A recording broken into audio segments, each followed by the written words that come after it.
हे दोस्तों, मैं Yashwant CIF channel में आपका बहुत बहुत स्वागत करता हूं। दोस्तों, आज हम यहां पर स्टार्ट करेंगे डिजिटल मार्केटिंग के पार्ट 4 को। और दोस्तों, आज हम यहां सीखेंगे डिजिटल मार्केटिंग स्ट्रेटेजी के थ्योरेटिकल कॉन्सेप्ट्स को। तो यार, अभी बिना टाइम को वेस्ट किए करते हैं जरा अपने सेशन को स्टार्ट। और दोस्तों, यहां पर समझते हैं डिजिटल मार्केटिंग को।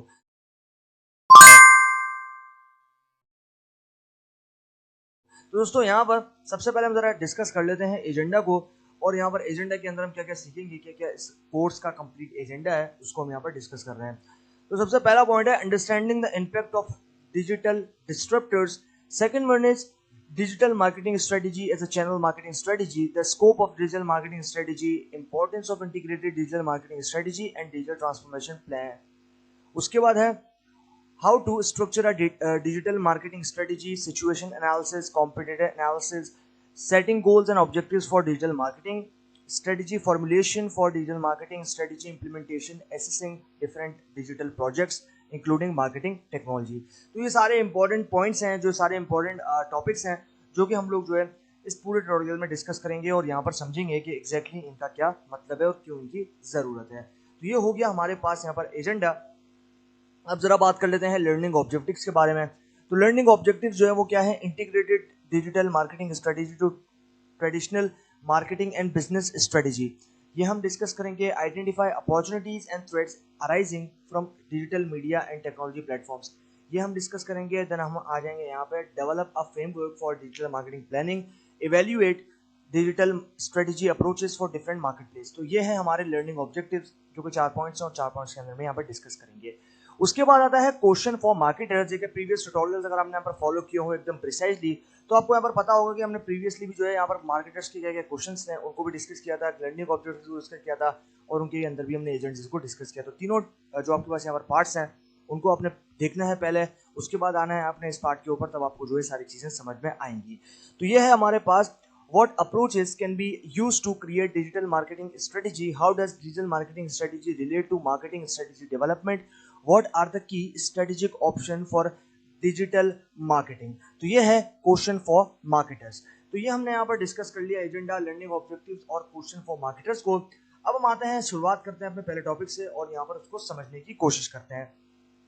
ओके, तो पहला टॉपिक है digital marketing strategy. Definition of the capabilities and strategies initiative to support marketing and business objectives an organization should deploy to harness digital media, data, and marketing technology to increase multi-channel engagement with their audiences using digital devices and platforms। अब यहाँ पर जो digital marketing strategy है उसकी definition ये है कि उसके अंदर ये कैपेबिलिटीज होनी चाहिए, स्ट्रेटेजिक इनिशिएटिव्स लिए जाने चाहिए ताकि वो सपोर्ट कर सके मार्केटिंग और बिजनेस ऑब्जेक्टिव्स के अंदर उस ऑर्गेनाइजेशन के अंदर, जो कि यहाँ पर डिप्लॉय कर रहे हैं यहाँ पर डिजिटल मीडिया के अंदर। आपके पास जो डेटा है उसको, एंड देन आपके पास जो मार्केटिंग टेक्नोलॉजीज है उसको भी इंक्रीज किया जाए मल्टी चैनल की इंगेजमेंट्स के थ्रू, ताकि जो ऑडियंस है वो मल्टी चैनल से इंगेज करें और वहाँ पे बहुत ज़्यादा क्वांटिटी के अंदर, बहुत ज़्यादा फ्रिक्वेंसी के अंदर जो है ऑडियंस आ जाए। और उसको हम यूज़ करेंगे डिजिटल डिवाइसेस के थ्रू, जो ऑडियंस है उसको एंगेज करने के लिए, और जो डिजिटल प्लेटफॉर्म्स है उसके through. Digital disruption, innovation in digital media, data and marketing technology that enable a change to a new basis for competition in a market or across markets। अब यहाँ पर जो इनोवेशन है डिजिटल मीडिया के अंदर, data के अंदर, और जो आपके पास मार्केटिंग टेक्नोलॉजीज है जो कि एनेबल कर रही है आपके पास कि एक नया चेंज है उस कंपटीशन के अंदर जो कि मार्केट के अंदर चल रहा है और सारी मार्केट के अंदर वो यहाँ पर चल रहा है। तो ये है digital disruption. Digital marketing strategy as a channel marketing strategy. अब यहाँ पर हमारे पास डिजिटल मार्केटिंग स्ट्रेटेजी को हम as a channel marketing strategy के तौर पे यूज कर रहे हैं। For existing businesses, digital marketing strategy is a channel marketing strategy which define how a company should set channel specific objectives and develop differential advantage while at the same time considering how channels should integrate। अब यहाँ पर existing business की अगर हम बात करें तो इसके अंदर जो डिजिटल मार्केटिंग की स्ट्रेटेजीज हैं, डिफरेंट चैनल्स के थ्रू यहाँ पर मार्केटिंग की जो स्ट्रेटेजी है उसको डिफाइन किया जाए कंपनी के थ्रू, और यहाँ पर जो सेट किया जा रहा है चैनल स्पेसिफिक ऑब्जेक्ट्स को लेकर, और हम यहाँ पर किस तरीके से डेवलप कर सकते हैं, एडवांटेजेस क्रिएट कर सकते हैं, और यहाँ पर कंसीडर कर सकते हैं बीइंग टाइम के यहाँ पर किस तरीके से चेंज को इंटीग्रेट करना है चैनल के साथ।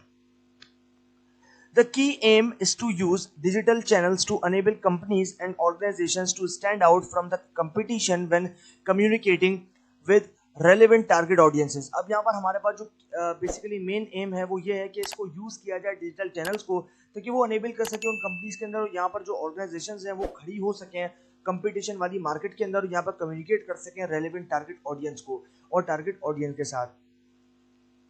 Channel marketing strategy defines how a company should set specific objectives for digital channels and how they integrate with traditional channels including web, mobile and social media, and vary its proposition and communication for this channel. अब यहाँ पर हमारे पास ये define कर रहा है कि हम किस तरीके से जो है यहाँ पर कंपनी के अंदर स्पेसिफिक ऑब्जेक्ट्स के साथ जो डिफरेंट डिजिटल चैनल्स हैं, जैसे कि हम यहाँ पर इंटीग्रेट कर सकते हैं ट्रेडिशनल चैनल्स को, जिसके अंदर आपके पास यहाँ पर वेब आएगी यानी कि वेबसाइट होगी, आपके पास यहाँ पर मोबाइल होगा, आपके पास यहाँ पर सोशल मीडिया होगा, और ये वेरी करेगा उस प्रोपोजिशन के ऊपर, और यहाँ पर जो कम्युनिकेशन होगा वो इस चैनल के थ्रू अचीव किए जा सकते हैं।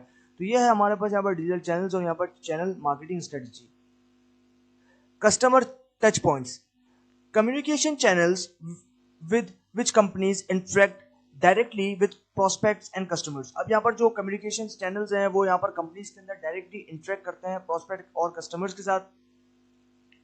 Traditional touch points include face to face in store or with sales representatives, phone and mail। Digital touch points include web services, email and potentially mobile phones।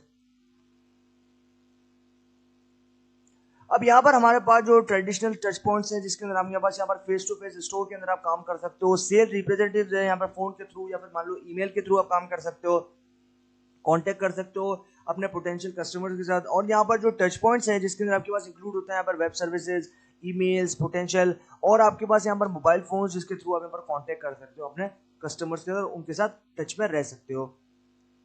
Okay, अब आ गई internal and external influences of digital marketing. अब यहाँ पर जो है वो internal और external influences यानी कि क्या असरात हैं डिजिटल मार्केटिंग की स्ट्रेटजी के ऊपर। अब यहाँ पर इस डायग्राम के अंदर आप देखो कि इस डायग्राम ने जो है हमें एकदम क्लैरिफाई करके दे दिया सब कुछ, और हमें जो है एकदम प्रिसाइजली डिफाइन कर दी सब चीजें। अब यहाँ पर आप देखो, सबसे पहले हमारे पास है business objectives and strategy, multi channel marketing strategy, digital marketing strategy, और लास्ट में आएगा इमर्जिंग अपॉर्चुनिटीज एंड थ्रेट्स।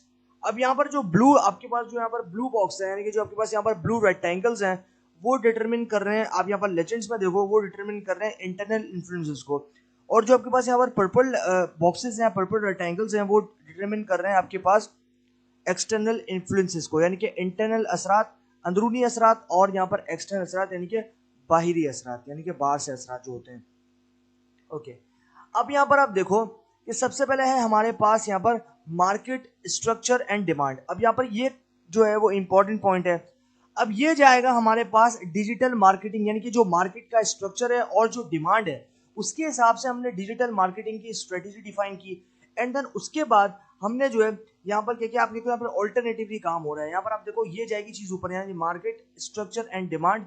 अब यहाँ पर उसके बाद दिए जाएंगे business objectives and strategy, and then हमारे पास आएंगे मल्टी चैनल्स के, किस तरीके से ऑडियंस को मल्टी चैनल, जैसे कि आपके पास यहाँ पर फेसबुक है, यूट्यूब है, एंड देन आपके पास इंस्टाग्राम है, एंड देन अदर आपके पास जो है यहाँ पर डिजिटल प्लेटफॉर्म्स हैं जहाँ से आप अपने कस्टमर्स को रीच कर सकते हो। यहाँ पर आप देखो मल्टी चैनल मार्केटिंग स्ट्रेटजी बनेगी, एंड देन उसके बाद डिजिटल मार्केटिंग स्ट्रेटजी बनेगी, एंड देन उसके बाद हमारे पास अब यहाँ पर देखो इंटरकनेक्टेड जो है यहाँ पर ये जो आपके पास यहाँ पर डिजिटल मार्केटिंग स्ट्रेटजी है वो कंप्लीटली कनेक्टेड है बिजनेस ऑब्जेक्टिव्स और स्ट्रेटजी के साथ, एंड देन हमारे पास आएगा यहाँ पर कॉम्पिटिटर स्ट्रेटेजिक्स, यानी कि आप जो है ये तीन कैटेगरीज आएंगी इस चीज के अंदर। यहाँ पर आप देखो डिजिटल मार्केटिंग स्ट्रेटजी किससे बनेगी, दो चीजों से, बिजनेस ऑब्जेक्टिव्स एंड स्ट्रेटजी और मल्टी चैनल मार्केटिंग स्ट्रेटजी। ये दोनों जो है ये दोनों इंक्लूड होंगे आपके पास डिजिटल मार्केटिंग की स्ट्रेटजी के अंदर।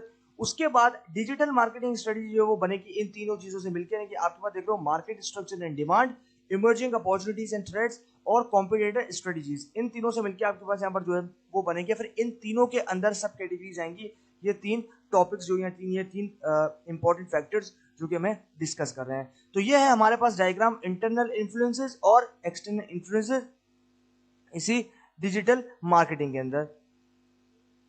मल्टी चैनल मार्केटिंग स्ट्रेटजी सबसे पहले हम यहाँ पर डिस्कस कर रहे थे प्रीवियसली डायग्राम के अंदर, तो अब यहाँ पर हम इसको जो है वो थियोरेटिकली डिस्कस करेंगे ताकि हमें जो है और प्रिसाइजली समझ में आ जाए। Okay, defines how different marketing channels should integrate and support each other in terms of their proposition, development and communication based on their relative merits for the customer and the company. अब यहाँ पर multi channel जो आपके पास यहाँ पर multi channel marketing का मतलब ये है कि आप डिफरेंट जो आपके पास प्लेटफॉर्म्स हैं जहाँ पर बहुत सारी ऑडियंस होती है, जैसे कि फेसबुक है, यूट्यूब है, आपके पास इंस्टाग्राम है, एंड देन आपके पास और अदर आपके पास प्लेटफॉर्म्स है, सोशल मीडिया प्लेटफॉर्म व्हाट्सएप है। तो ये क्या, ये सारे डिफरेंट आपके पास चैनल्स हैं जिनके थ्रू आप अपनी ऑडियंस को रीच कर सकते हो, अपने प्रोडक्ट को पब्लिश कर सकते हो, एडवर्टाइज कर सकते हो, ताकि आपके पास जो है ज़्यादा से ज़्यादा कस्टमर्स आए और आपका प्रोडक्ट जो है वो ज़्यादा बिकना शुरू हो जाए। तो यहाँ पर आप देखो, defines how different marketing channels should integrate and support each other in terms of their proposition development. अब यहाँ पर किस तरीके से इसने डिफाइन किया है कि किस तरीके से अलग अलग तरीकों से हम मार्केटिंग करते हैं डिफरेंट चैनल्स को इंटीग्रेट करके, और यहाँ पर वो चैनल सपोर्ट करते हैं in terms of proposition development हो या फिर आपके पास कम्युनिकेशन हो। इन दोनों की बेस के ऊपर वो जो आपके पास रिलेटिव मेरिट्स हैं उस कस्टमर्स के, उनको रीच करेंगे, और यहाँ पर उस जो कंपनी है बेसिकली उसके लिए भी काफ़ी ज़्यादा बेनिफिशियल होगा। Digital transformation, a staged program for business improvements to people, processes, and tools used for integrated digital marketing to maximize the potential contribution of digital technology and media to business growth.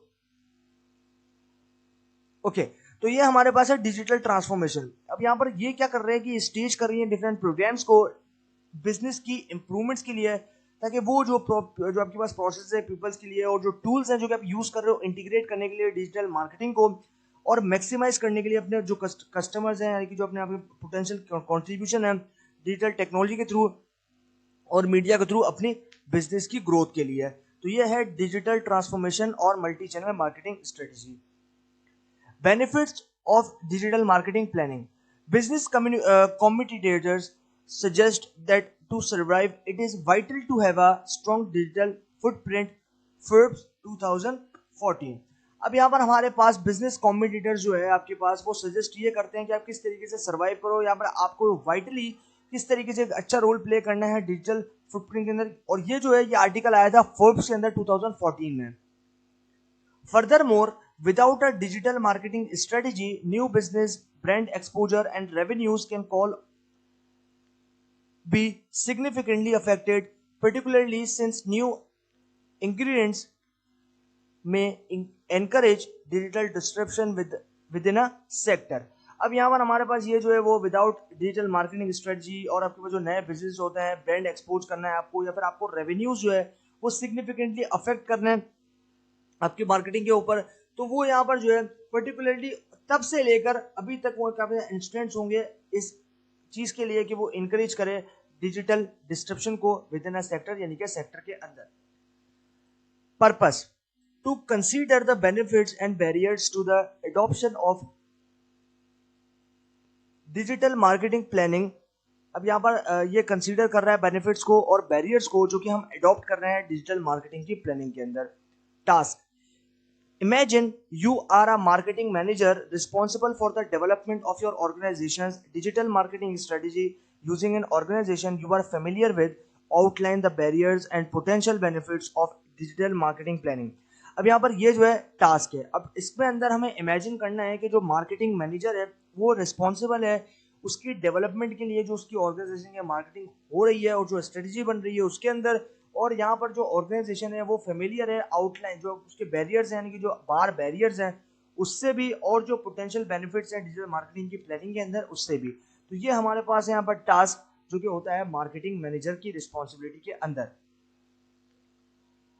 How to structure our digital marketing strategy. Michael Porter 2001 suggested the internet has heightened the importance of strategy, but the encouraged business to be cautious and suggested where business should be focused when developing their strategy. अब यहाँ पर Michael Porter जो है 2001 यानी कि 2001 में उन्होंने suggest किया कि जो इंटरनेट है वो यहाँ पर काफ़ी ज़्यादा हिटअप करेगा उस इम्पोर्टेंट स्ट्रेटजी को जो कि आपने बना रखी है, और यहाँ पर आपका प्रोडक्ट उसके थ्रू काफ़ी ज़्यादा रीच कर सकता है कस्टमर्स को। और यहाँ पर इसने इंकरेज किया उस बिजनेस को जो कि काफ़ी ज़्यादा कॉशियस था, और यहाँ पर सजेस्ट किया कि किस तरीके से बिजनेस के अंदर हम फोकस ला सकते हैं, डेवलप कर सकते हैं हमारी स्ट्रेटजी को, ताकि वो जो है बेटर कस्टमर्स को रीच कर सके। अब यहाँ पर कुछ पॉइंट्स हैं जो कि हम डिस्कस करेंगे।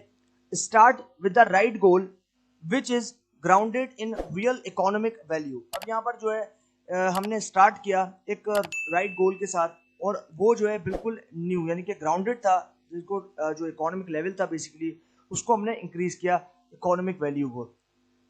Second point, define a value proposition which is unique but importantly deliverable. अब यहाँ पर हमने डिफाइन की वैल्यू प्रोपोजिशन की, और वो जो है वो यहाँ पर यूनिक थी और इंपॉर्टेंटली वो डिलीवरेबल थी। Do things differently create a distinctive value chain. अब यहाँ पर हमने कुछ चीजें की अलग तरीके से ताकि वो क्रिएट कर सके डिस्टिंक्टिव वैल्यूज को, पूरी चेन को। Be prepared to make trade off tailoring a firm activity to outperform rivals. अब यहाँ पर हमने प्रिपेयर किया, जो आपके पास यहाँ पर हमने चीजें थी उसको बनाया और हमने उसको ट्रेड ऑफ कर दिया टेलरिंग के, और यहाँ पर जो फर्म था उसकी एक्टिविटीज के अंदर यहाँ पर जो आउट परफॉर्म था वो भी काफी सही था। तो इसके लिए हमने प्रिपरेशन की basically. Create a fit between what the company does where it wants to be and the resource available. अब यहाँ पर जो हमने यहाँ पर क्रिएट किया, एक फिट क्रिएट किया बिटवीन द कंपनी के कंपनी ने क्या किया और यहाँ पर क्या चाहते हैं हम, और यहाँ पर रिसोर्सेज कौन कौन सी अवेलेबल है, उसके हिसाब से हम यहाँ पर डिसीजन ले सकते हैं और काम कर सकते हैं। Last point and number 6 point is establish continuity planning decisions follow the distinctive position set out by the original goals. अब यहाँ पर हमने जो है वो एस्टैब्लिश की कंटिन्यूटी प्लानिंग की डिसीजन को फॉलो करने के लिए डिस्टिंक्टिव पोजीशन ताकि वो सेट आउट कर सके ओरिजिनल गोल्स को। ये हो गया how to structure a digital marketing strategy. Strategy process model, a framework for approaching strategic development. अब यहाँ पर जो फ्रेमवर्क है उसने यहाँ पर अप्रोच किया स्ट्रेटेजिक डेवलपमेंट को। Marketing planning, a logical sequence and a series of activities leading to the setting of marketing objectives and the formulation of plans for achieving them। अब यहाँ पर जो मार्केटिंग प्लानिंग्स थी उसके अंदर यहाँ पर जो लॉजिकल सीक्वेंस था और जो सीरीज थी एक्टिविटीज की वो डायरेक्टली लीड कर रही थी कि किस तरीके से हमने मार्केट की जो ऑब्जेक्टिव्स हैं उनकी सेटिंग की, और यहाँ पर किस तरीके से उनको फॉर्मुलेट किया है प्लानिंग्स को, प्लान्स को, ताकि हम अचीव कर सके जो हम यहाँ पर चाह रहे हैं। अब इसमें भी कुछ पॉइंट्स हैं।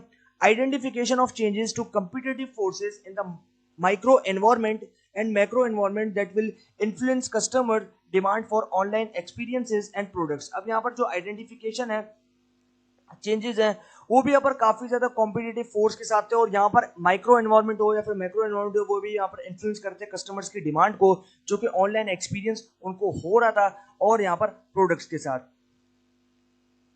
Second point is developing value proposition for customers using online services as part of their buying process. अब यहाँ पर ये जो है वो डेवलप कर रहा था वैल्यूज को, प्रोपोजिशन को, और यहाँ पर जो कस्टमर्स थे वो किस तरीके से यूज कर रहे हैं services online as a part of their buying process. Definition of the technology infrastructure and information architecture to deliver these values propositions as a customer experience। अब यहाँ पर ये जो डेफिनेशन है टेक्नोलॉजी की वो इंफ्रास्ट्रक्चर और आपके पास जो इंफॉर्मेशन आर्किटेक्चर है उसके अंदर डिलीवर करती वैल्यू की प्रोपोजिशन ताकि कस्टमर जो है उनका एक्सपीरियंस अच्छा हो सके। Fourth point, changes to governance of marketing activities affecting the structure, skills and systems or processes in an organization। अब यहाँ पर इसके अंदर चेंजेस थे जिसके अंदर आपके पास यहाँ पर गवर्नेंस थी मार्केटिंग की, और यहाँ पर हमारे पास जो मार्केटिंग एक्टिविटीज थी जो कि अफेक्ट कर रही थी स्ट्रक्चर्स को, स्किल्स को, और यहाँ पर जो स्किल सिस्टम्स था और जो प्रोसेस थे उस ऑर्गेनाइजेशन के अंदर। ये हो गया हमारे पास strategic process model.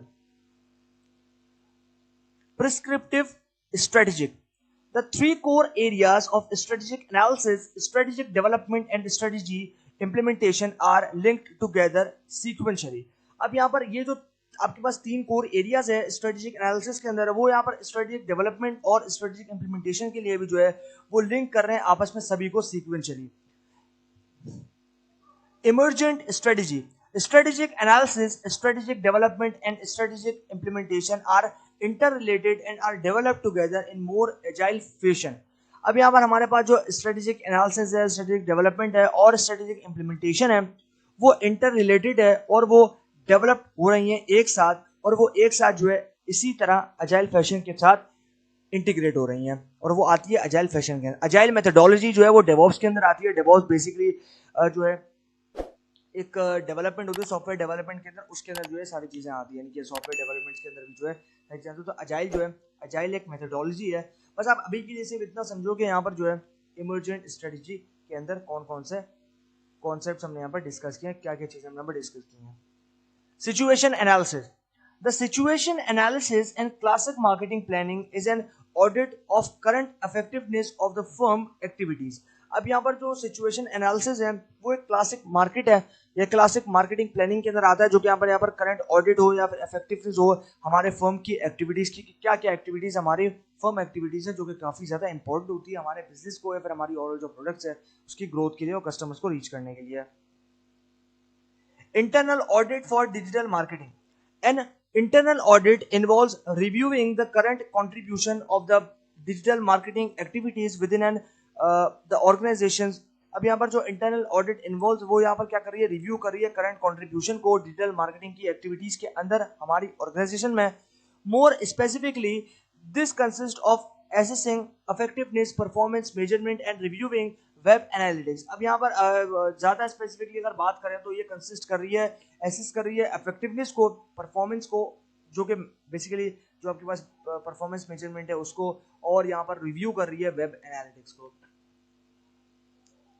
Business effectiveness, financial and commercial contribution from digital channels including online leads, sales and profits, and offline influence leads and sales, and how well it is supporting business objectives. अब यहाँ पर financially commercially contribution जो है आपके पास यहाँ पर digital channel के through हो रहा है, including online lead, sales and profits, and offline influenced leads and sales. तो यहाँ पर ऑनलाइन लीड्स और सेल्स, लीड्स का मतलब है जुड़ना, लीड्स ऑनलाइन और सेल्स ऑनलाइन, प्रॉफिट्स ऑनलाइन, इसी तरीके से लीड्स ऑफलाइन, सेल्स ऑफलाइन और प्रॉफिट भी offline.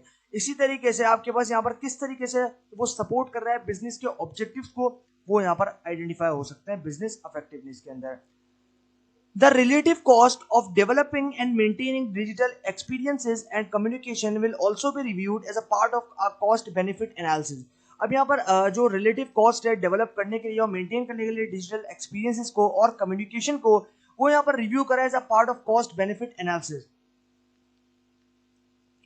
Marketing effectiveness, review leads, qualified inquiries, sales, customers retention, satisfaction and loyalty, including lifetime value, online market or audience share, brand enhancement, customer service। अब यहाँ पर review करना Leeds को कि qualified inquiries होनी चाहिए, सेल्स, कस्टमर्स की retention यानी कस्टमर से कितनी देर तक जो इस प्रोडक्ट को देखा है, कितना उसका इंटरेस्ट उसके अंदर डेवलप हुआ है, हमारी क्वालिटीज हमारी प्राइसिंग से कितना वो ज्यादा मुतमईन हुआ है, कितना सेटिस्फाई हुआ है, वो सब चीजें देखना, उसकी लॉयल्टी रखना, हमारे जो है वो लॉयल्टी के साथ प्रोडक्ट जो है वो हमें देना है उसे।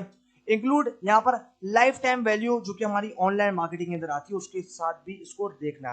और ऑडियंस शेयर, और जो दूसरी ऑडियंस है वो भी डेफिनेटली क्वालिटी अच्छी होगी तो कस्टमर दूसरी ऑडियंस के साथ उसको शेयर कर सकता है। ब्रांड एनहेंसमेंट, कस्टमर सर्विस, और यहाँ पर जो ब्रांड की एनहेंसमेंट है यानी कि ब्रांड को बढ़ाना, वो भी यहाँ पर कस्टमर्स की सर्विस के अंदर ही आता है। For large organizations, these measures can be assessed for each of the different market a company operates in or for product lines produced on the website। अब यहाँ पर लार्ज ऑर्गेनाइजेशन, जो बड़ी ऑर्गेनाइजेशन होती है उसके अंदर मेजर्स होते हैं ताकि वो असिस्ट कर सके हमारे पास डिफरेंट मार्केट्स को, और यहाँ पर जो कंपनीज हैं वो ऑपरेट करती हैं हमारे पास यहाँ पर प्रोडक्ट्स को, और जो यहाँ पर वो लाइन्स को जो कि प्रोडक्ट प्रोड्यूस कर रही है उन वेबसाइट्स के अंदर और शो कर रही हैं। ओके, अब आता है digital marketing effectiveness. Specific measures are digital media against the volume, quality, value and cost. अब यहाँ पर जो स्पेसिफिक मेजर्स हैं उसके अंदर डिजिटल मीडिया के अगेंस्ट आपके पास यहाँ पर वॉल्यूम्स हैं यानी कि कितने बड़ी क्वांटिटी में चाहिए, और आपके पास क्वालिटी है, वैल्यू है और कॉस्ट है। इसी तरीके से यहाँ पर आप देखो VQVC यानी कि जो हमने डिस्कस किया, ये भी हमने यहाँ पर डिस्कस किया, explained in more depth later in this chapter of visits to the website, mobile and social platforms covered. अब इसके अंदर जो आपके पास यहाँ पर वेबसाइट होती हैं, मोबाइल फोन्स होते हैं, सोशल मीडिया प्लेटफॉर्म्स होते हैं, उनके अंदर भी इसको कवर किया जाता है। Evaluation also involves reviewing audience profile, experience and customer satisfaction।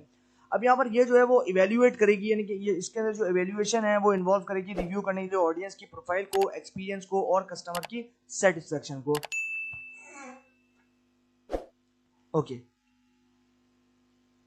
Unique visitors, the number of separate individual visitor to the site. अब यहाँ पर जो नंबर है सेपरेट करने हैं उन नंबर्स को जो कि इंडिविजुअल विजिटर्स है जो जिसने हमारी वेबसाइट के ऊपर विजिट किया है।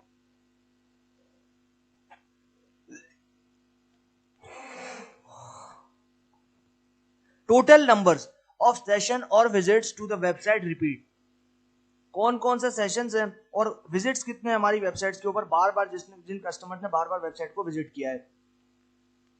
Visit, average number of visits पर इंडिविजुअल, यानी कि विजिट्स कितने, एवरेज नंबर क्या है विजिट्स का जो पर इंडिविजुअल्स हमने किया, इंडिविजुअल मतलब जो अकेला बंदा विजिट करता है उसको, उसका एवरेज चाहिए। Duration, average length of time visitor spend on the site, यानी कि कितना टाइम हमारे जो विजिटर्स हैं जो कस्टमर्स हैं उन्होंने स्पेंड किया है हमारी वेबसाइट के ऊपर, उसकी लेंथ यानी कि एवरेज लेंथ फाइंड आउट करनी है, ड्यूरेशन के अंदर आता है वो। Conversion rates, the percentage of visitors converting to subscribers और बिकमिंग कस्टमर्स। अब यहाँ पर हमें परसेंटेज चाहिए विजिटर्स की कन्वर्टिंग करने के लिए, क्या कितने कन्वर्ट हुए हमारे पास सब्सक्राइबर्स और यहाँ पर कितने बने customers. Attrition rates, through the online buying process churn rates. अब यहाँ पर जो हमारे पास ऑनलाइन बार्किंग प्रोसेस के चर्न रेट्स होते हैं उसके अंदर परसेंटेज का हिसाब होता है कि परसेंटेज ऑफ सब्सक्राइबर लैप्सिंग और अनसब्सक्राइबिंग, यानी कितने परसेंट जो लोग थे वो सब्सक्राइब किया और कितने लोगों ने जो है वो अनसब्सक्राइब किया। Customer research, research into customer should not be restricted to quantitative demand analysis। अब यहाँ पर रिसर्च करना है कि कस्टमर जो है वो किस तरीके से यहाँ पर रिस्ट्रिक्टेड हो रहे क्वांटिटेटिव डिमांड के ऊपर, जो क्वांटिटेटिव एनालिसिस पे डिमांड में जो है वो एनालिसिस हम भी हमें प्रीवियसली देखे थे। Vianney and विट्यूरी 2000 point out that the qualitative research about existing customers provides insights that can be used to inform strategy. Research suggests that using user profiling to capture the core characteristics of target customers involves more than using demographics. It is also includes customer needs, attitudes, experiences, and abilities of using digital technologies and the internet. Doherty and Ellis, Chadwick 2010। अब यहाँ पर जो आपके पास यहाँ पर विनेन थी और जो वेट्यूरी थी उन्होंने 2000 के अंदर पॉइंट आउट किया क्वालिटेटिव रिसर्च को ताकि वो एग्जिस्टिंग कस्टमर्स को प्रोवाइड कर सके इनसाइट्स और यहाँ पर यूजफुल इंफॉर्मेशन के अंदर वो स्ट्रेटजी बना सके और यहाँ पर रिसर्च जो उन्होंने की है उसको सजेस्ट कर सके हमारे यूजर की प्रोफाइलिंग के अंदर ताकि वो कैप्चर कर सके कोर कैरेक्टरिस्टिक्स को, ताकि वो रीच कर सके, टारगेट कर सके अपने कस्टमर्स को और इन्वॉल्व कर सके उसके अंदर डिफरेंट डेमोग्राफिक्स, ताकि उसके अंदर से कस्टमर्स की कितनी रीच है वो यहाँ पर आइडेंटिफाई कर सके। उसी तरीके से उसने इंक्लूड किया यहाँ पर क्या क्या जरूरतें हैं कस्टमर्स की और उनके क्या क्या एटीट्यूड एक्सपीरियंसेस हैं और उनकी जो एबिलिटीज हैं वो क्या क्या डिजिटल टेक्नोलॉजीज के अंदर और इंटरनेट के अंदर। डोहर्टी और एल स्टेटवर्ड ने जो है 2019 के अंदर इसको एस्टेब्लिश किया कि यहाँ पर इंटरनेट के अंदर इस चीज़ को डाला जाए कि ज़्यादा ज़्यादा कस्टमर जो है वो हम यहाँ पर रीच कर सकें। तो ये है इसका concept customer research. Resource analysis, resource analysis involves assessing the capabilities of the organisation to deliver its digital services. अब यहाँ पर जो रिसोर्सेज एनालिसिस है वो इन्वॉल्व कर रही है एक्सेस करने के लिए कैपेबिलिटीज हमारी ऑर्गेनाइजेशन की ताकि वो डिलीवर कर सके डिजिटल सर्विसेज को। Financial resources, the cost components of running an online presence including site development, promotion and maintenance। अब यहाँ पर जो cost components हैं वो यहाँ पर रन डाउन कर रहे हैं आपके पास ऑनलाइन प्रेजेंस के ऊपर और यहाँ पर जो इंक्लूडिंग साइट की डेवलपमेंट है, प्रमोशन है और मेंटेनेंस है उसके लिए। Mismatch between current spend and required spend to achieve visibility within the online marketplace should be reviewed using tools such as Hitwise and net ratings which can be used to assess online market share। अब यहाँ पर जो आपके पास mismatch है जो कि हुआ हमारे पास करंट स्पेंड में और आपके पास रिक्वायर्ड स्पेंड में, तो वो अचीव हुआ हमारे पास विजिबिलिटी जो है उसमें नजर आई within online market place should be reviewed. उसके बाद उसको रिव्यूड किया, जो ऑनलाइन मार्केट प्लेस उसको रिव्यूड किया गया डिफरेंट टूल्स के थ्रू, जैसे कि आपके पास यहाँ पर हिटवाइज है और नेट रेटिंग्स है उसके थ्रू, जो कि हम यहाँ पर यूज कर रहे हैं एसेस करने के लिए ऑनलाइन मार्केट के शेयर को। क्या क्या ऑनलाइन मार्केट शेयर है, मार्केट शेयर का मतलब है कितने लोग आपके प्रोडक्ट को यूज कर रहे हैं। जितना ज्यादा मार्केट शेयर होगा उतने ज्यादा आपके प्रोडक्ट की वैल्यू बढ़ेगी। तो अब प्रोडक्ट की वैल्यू बढ़ाएं तो डेफिनेटली उसके लिए कुछ बहुत सारे फैक्टर्स होते हैं, जिसमें क्वालिटी आती है, जिसमें प्राइसिंग आती है और जिसमें और सारी चीजें आती हैं। तो डेफिनेटली वो चीज का आप ध्यान रखोगे तो डेफिनेटली जो मार्केट शेयर है प्रोडक्ट का वो काफी ज्यादा बढ़ जाएगा। Technology infrastructure resource availability and performance speed of website and service level agreements within the ISP, the need for different application to enhance the customer experience or increase conversion rates can be assessed on-site search, customer review or customization facilities. The infrastructure to manage sites such as content management, customer relationship management and web analytics should be also consider. अब यहाँ पर technology infrastructure resources है, उसके अंदर आता है availability, performance यानी कि स्पीड हमारी वेबसाइट की, और जो सर्विस लेवल एग्रीमेंट्स हैं जो कि हमारी आईएसपी के द्वारा हमारे पास आते हैं वो होने चाहिए। और यहाँ पर उन चीज़ों की जरूरत है कि डिफरेंट डिफरेंट जो एप्लीकेशंस हैं उनको बढ़ाने की जरूरत है ताकि हमारे कस्टमर्स का एक्सपीरियंस और जो कन्वर्जेशन रेट्स हैं वो भी इंक्रीज हो सके, ताकि हम जो है on site search, customer review और कस्टमाइजेशन फैसिलिटीज प्रोवाइड कर सकें। द इंफ्रास्ट्रक्चर टू मैनेज, अब यहाँ पर जो इंफ्रास्ट्रक्चर है मैनेज करने के लिए साइट्स को, वो यहाँ पर कंटेंट मैनेजमेंट के अंदर हो या फिर कस्टमर रिलेशनशिप मैनेजमेंट के अंदर हो या फिर ओवरऑल वेब एनालिटिक्स के अंदर हो, वो यहाँ पर हमें कंसीडर करने हैं। तो ये है हमारे पास यहाँ पर technology infrastructure resource, financial resources और resource analysis. Data and insight resource, the quality of data and tools to analyze the performance of digital channels and consumer characteristics and behavior, including multi-channel attribution, to decide on the impact and effectiveness of different digital media channels and touch points। अब यहाँ पर जो quality यानी कि जो quality of data है और जो टूल्स हैं वो एनालाइज करने के लिए परफॉर्मेंस को, यानी डिजिटल चैनल्स हैं आपके पास, कंज्यूमर कैरेक्टरिस्टिक्स हैं और जो बिहेवियर है इंक्लूड मल्टी चैनल्स के द्वारा यहाँ पर जो एट्रीब्यूशन है उसके तो हम डिसाइड करते हैं क्या इम्पैक्ट पड़ रहा है, और यहाँ पर इफेक्टिवनेस है डिफरेंट डिफरेंट डिजिटल मीडिया के चैनल्स के थ्रू और यहाँ पर टच पॉइंट्स के थ्रू। टच पॉइंट हम यहाँ पर डिस्कस कर चुके हैं previously.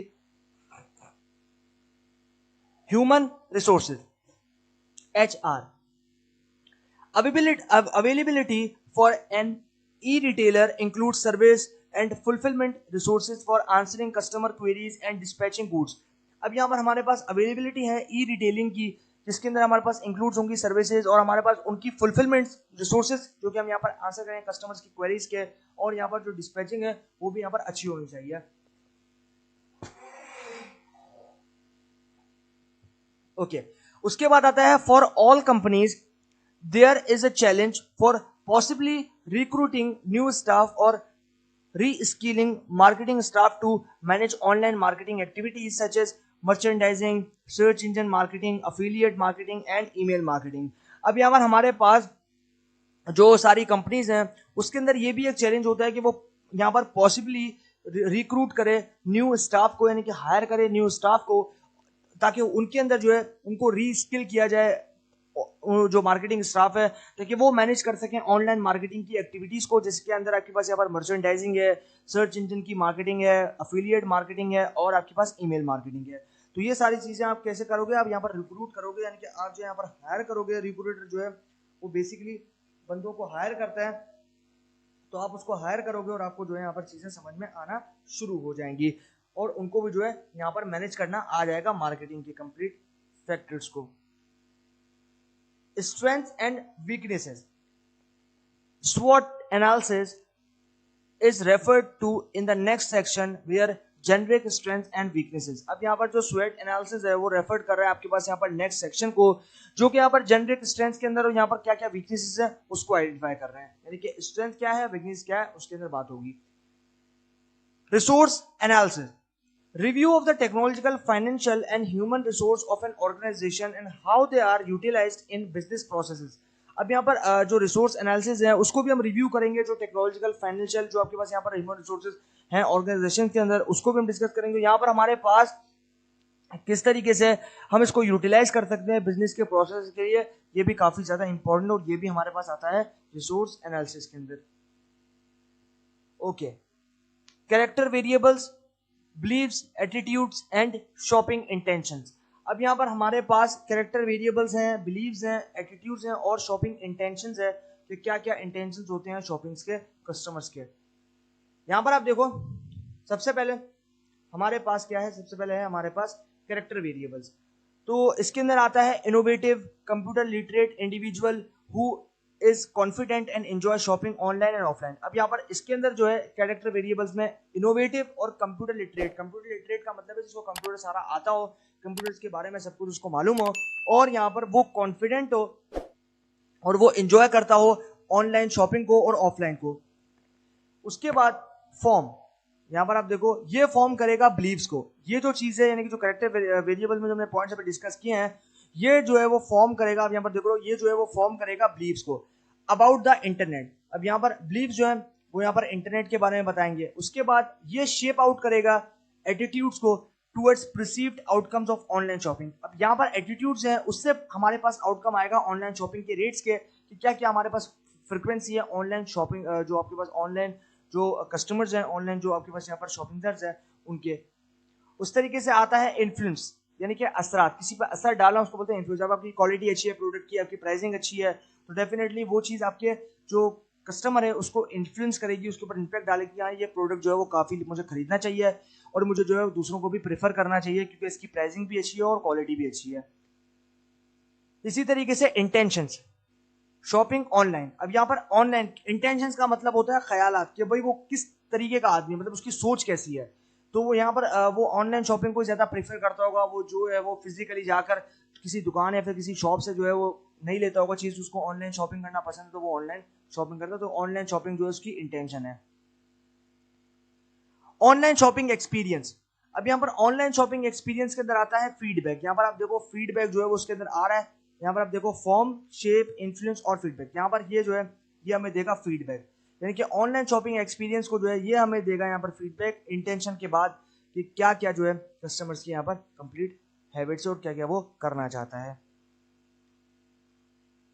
Character variables are less straightforward to understand and identify for marketing purpose as they comprise any attributes of a consumer perception, beliefs, and attitudes that might influence online behavior, innovativeness, enjoyment skills, and experience and emotions. अब यहाँ पर हमारे पास जो important चीज़ है वो ये है कि कैरेक्टर वेरिएबल्स, यानी कि कैरेक्टर वेरिएबल जो कि हमारे पास स्ट्रेट फॉरवर्ड है, ताकि हम उसको अंडरस्टैंड कर सकें, आइडेंटिफाई कर सकें, मार्केटिंग के पर्पसेस को कंप्राइज कर सकें उन एट्रीब्यूट्स को जो कि कस्टमर्स के परसेप्शन के अंदर, बिलीव्स के अंदर, एट्रीब्यूट्स के अंदर आए, और यहाँ पर इन्फ्लुएंस करें हमारे ऑनलाइन बिहेवियर्स को, ताकि वो इनोवेटिव रहे, एंजॉयमेंट रहे स्किल्स को और एक्सपीरियंस और इमोशंस को। तो क्या क्या सारी चीज़ें ये डिस्कस करेंगे हम, ठीक है। अब हमारे पास आ गया competitor analysis. we showed that competitor analysis or the monitoring of competitor use of digital marketing and e-commerce to acquire and retain customer in especially important in the dynamic online marketplace। अब यहाँ पर ये जो है उसने show किया हमारे पास competitor analysis को। यहाँ पर जो मॉनिटरिंग थी कंपटीटर की, यहाँ पर जो यूज ऑफ डिजिटल मार्केटिंग है और जो ई कॉमर्स है वो एक्वायर कर रही है, रिटेन कर रही है हमारे कस्टमर्स को, स्पेशली तब जब वो इंपॉर्टेंट है डायनेमिकली, यानी कि डायनेमिकली का मतलब है अलग अलग चीजों के अंदर वो यहाँ पर काम कर रहे हैं ऑनलाइन मार्केट प्लेस में, और ये अनेबल कर रहे हैं न्यू सर्विसेज को ताकि वो लॉन्च हो। यहाँ पर हमारे पास मीडिया इन्वेस्टमेंट है जो कि चेंज हो रहे हैं, और यहाँ पर प्राइजेस हैं, प्रमोशंस हैं जो कि हम चेंज कर रहे हैं मच मोर रैपिडली, ताकि जो हमारे पास ऑलमोस्ट कस्टमर्स हैं वो रीच कर सकें, और यहाँ पर हमारे पास जो ओवरऑल कम्युनिकेशन प्रिंट्स हैं वो भी यहाँ पर हो सकें तेज तरीन। अब हमारे पास आ गए कुछ points. Review current approaches to digital marketing to identify areas for improvement. अब यहाँ पर हमने रिव्यू किया करंट अप्रोचेस को डिजिटल मार्केटिंग के अंदर, ताकि हम आइडेंटिफाई कर सकें उन एरियाज को कहाँ कहाँ इंप्रूवमेंट करनी है। Second point, benchmark with competitors who are in the same market sector or industry and in different sectors। अब यहाँ पर जो benchmark है competitors के अंदर, उसके अंदर भी जो है यहाँ पर same market sectors हैं, जिसके अंदर आपके पास यहाँ पर industry है और यहाँ पर different sectors हैं। इसी तरीके से आता है third point, identify best practice from more advanced adopters। अब यहाँ पर हमने identify किया है best practice को more than advanced adopters। उसके बाद आता है point number 4, set targets and develop strategies for improving capabilities. अब यहाँ पर जो हमने टारगेट्स को सेट किया है, कस्टमर्स को टारगेट ऑडियंस को, और हमारे पास डेवलप करें हमने स्ट्रेटेजीज को ताकि हम इंप्रूव कर सकें कैपेबिलिटीज को। उसके बाद आता है intermediary analysis.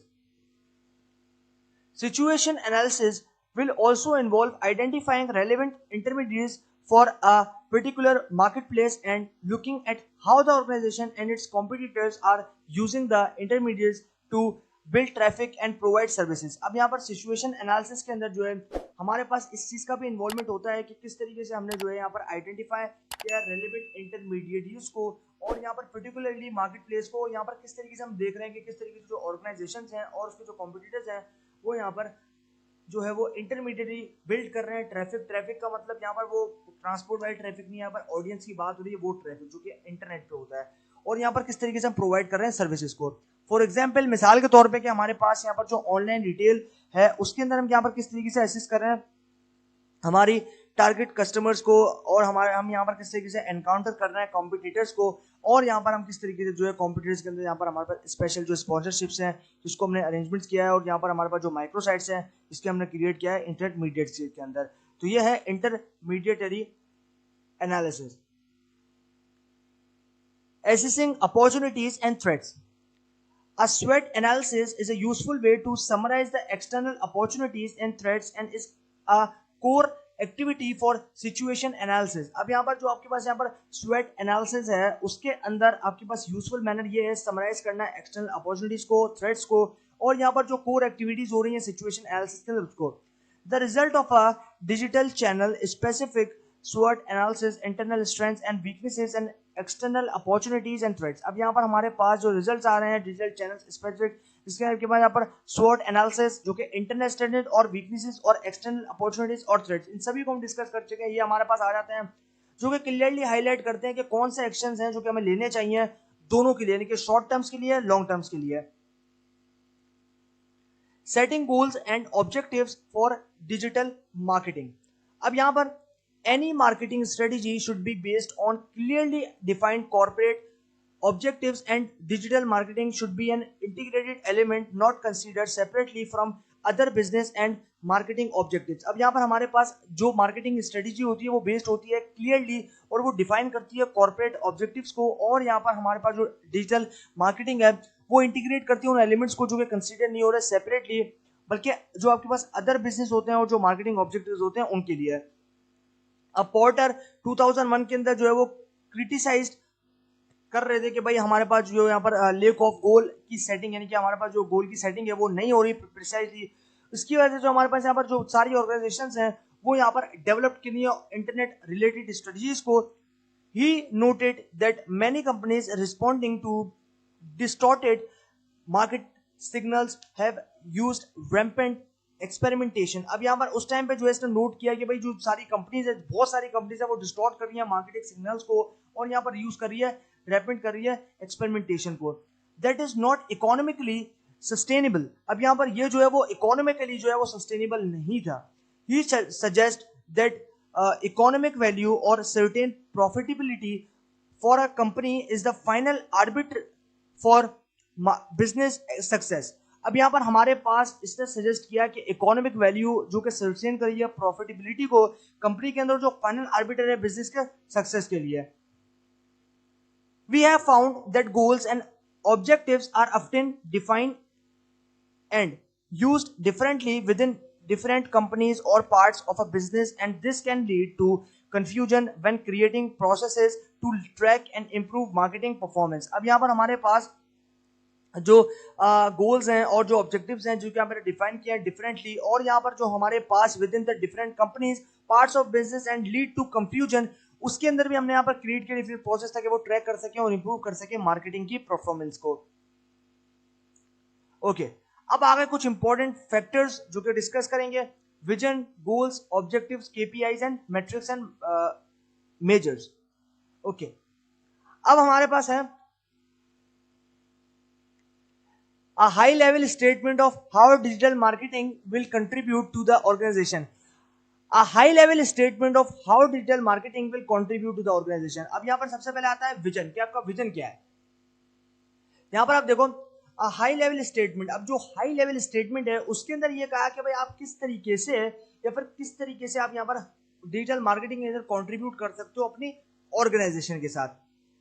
Goals, these are the broad aims to show how the business can benefit from digital channels. अब यहाँ पर ये जो है वो डिफाइन करता है ब्रॉड एम्स को कि यहाँ पर किस तरीके से हम बिजनेस को बेनिफिशियल बना सकते हैं डिजिटल चैनल्स के through.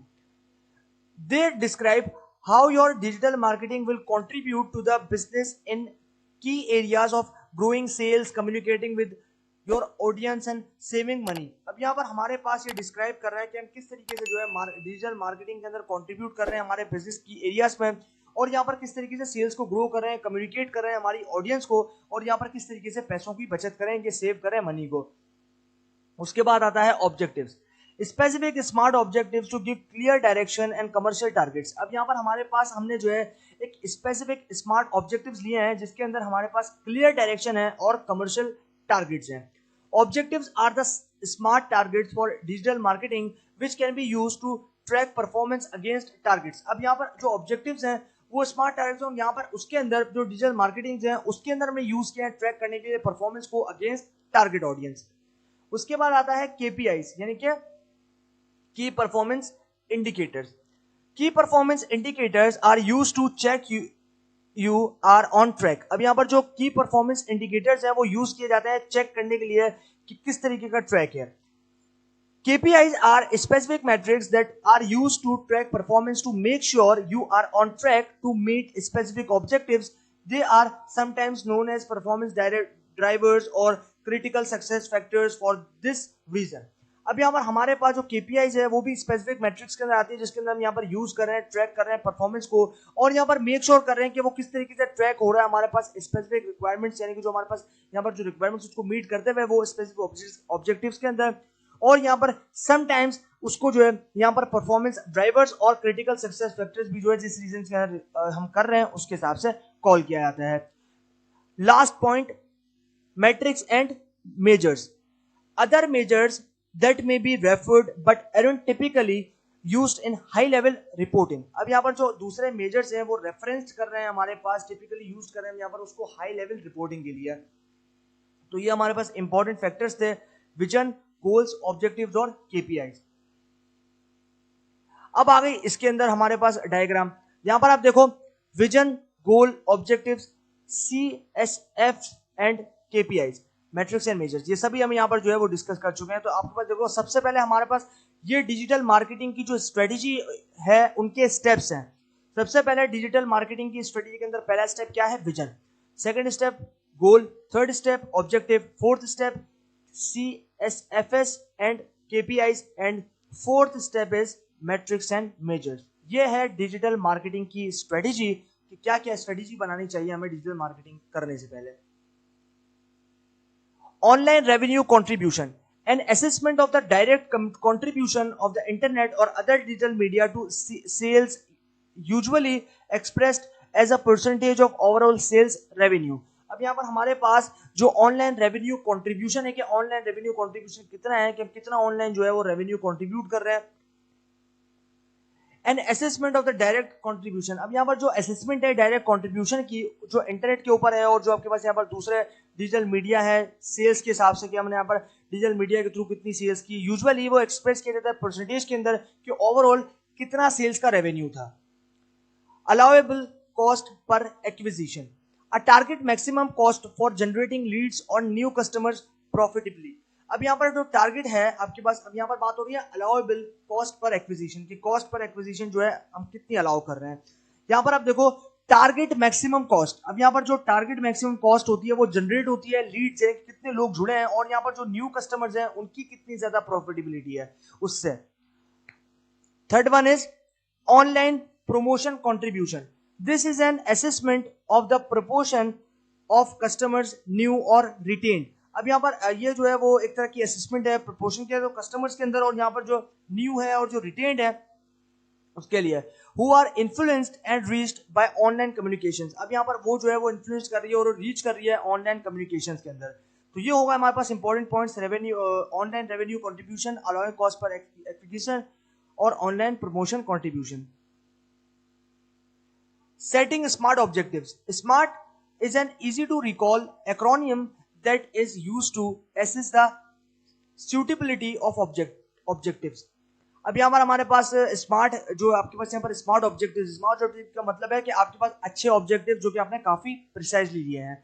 Smart objectives easy to recall. अब जो स्मार्ट ऑब्जेक्टिव्स होते हैं उनको यहाँ पर काफी आसान होता है रिकॉल करना, क्योंकि एक्रोनिम उसके अंदर यहाँ पर यूज किया जा रहा है असेस करने के लिए सूटेबिलिटी को, जो कि उस ऑब्जेक्ट के अंदर है वो काफी ज्यादा सूटेबल होते हैं। Specific is the objective sufficiently detailed to manage major real world problems and opportunities। अब यहाँ पर उसके अंदर जो है वो ऑब्जेक्टिव sufficiently डिटेल्ड होते हैं हमारे पास यहाँ पर मेजर करने के लिए रियल वर्ल्ड प्रॉब्लम्स को और अपॉर्चुनिटीज को। Measurable can be a quantitative और qualitative attribute be applied to create a metric. अब यहाँ पर इसके अंदर जो यहाँ पर जो बेसिकली मेजरेबल है, इसके अंदर क्या होता है कि जो आपके पास यहाँ पर क्वालिटेटिव हो और जो आपके पास यहाँ पर क्वांटिटेटिव हो जो एट्रीब्यूट, उसके अंदर अप्लाई किया जा रहा है आपके पास यहाँ पर क्रिएट करने के लिए क्रिएटिव मैट्रिक को। Actionable can the information be use to improve performance. अब यहाँ पर जो इंफॉर्मेशन है यूज कर रहे हैं हम इंप्रूव करने के लिए परफॉर्मेंस को। If the objective doesn't change behaviour in staff to help them improve performance there is little point in it. अब यहाँ पर हमारे पास जो ऑब्जेक्टिव है जिसके अंदर यहाँ पर हम जो कोई भी चेंज है, जो कि हम यहाँ पर कोई भी चेंज नहीं कर रहे, तो उसके अंदर जो स्टाफ है बेसिकली वो हेल्प कर रहे हैं पर इंप्रूव करने के लिए परफॉर्मेंस को कुछ छोटे छोटे सेक्टर्स में, कुछ छोटी छोटी चीजों के अंदर। Relevant can the information be applied to the specific problems faced by the manager. अब यहाँ पर कुछ इंफॉर्मेशन है जो कि अप्लाई करेंगे यहाँ पर हमारे पास स्पेसिफिक प्रॉब्लम्स के अंदर जो कि फेस कर रहा है manager. Time related can the information be constraint through time. अब यहाँ पर क्या इंफॉर्मेशन जो है वो टाइम के हिसाब से कंस्ट्रेंट यानी कि रुकावट बनेगी या फिर नहीं, ये है हमारे पास important points. Volume measures of traffic. अब यहाँ पर ट्रैफिक की बात हो रही है कि जो ऑडियंस है जो लोग हैं उनकी बात हो रही है।